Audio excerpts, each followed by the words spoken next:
இன்போசிஸ் ஊழியர் சுவாதி படுகொலை வழக்கில் கைது செய்யப்பட்ட ராம்குமார் இன்று புழல் சிறையில் தற்கொலை செய்து கொண்டார்.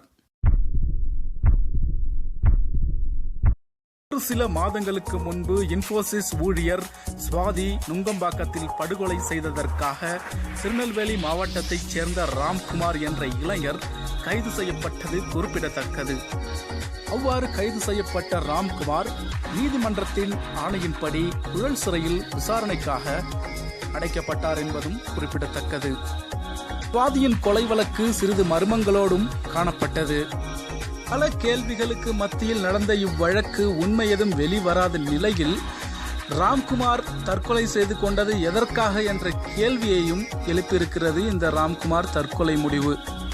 வழக்கு முடிவு பெறாத நிலையில் இவ்வாறு நடந்திருப்பது மக்களின் மத்தியில் பெரும் அதிர்ச்சியை ஏற்படுத்தியுள்ளது. அது மட்டுமில்லாமல் ராம்குமார் நல்லவரா கெட்டவரா என்பதை நிரூபிக்காமலேயே சென்றுவிட்டார் என்ற வருத்தமும் கூடுகிறது. இது மட்டுமில்லாமல் ராம்குமாரின் தற்கொலையை தொடர்ந்து இவ்வழக்கு தொடர்ந்து நடைபெறுமா என்ற சந்தேகத்தையும் கேள்வியையும் மக்களிடையே எழுப்பியுள்ளது என்றுதான் கூற வேண்டும். தொடர்ந்து இவ்வழக்கு என்ன ஆகும் என்பதை பொறுத்திருந்துதான் பார்க்க வேண்டும். மேலும் செய்திகளுக்கு கலாட்டா தமிழனை சப்ஸ்கிரைப் பண்ணுங்க.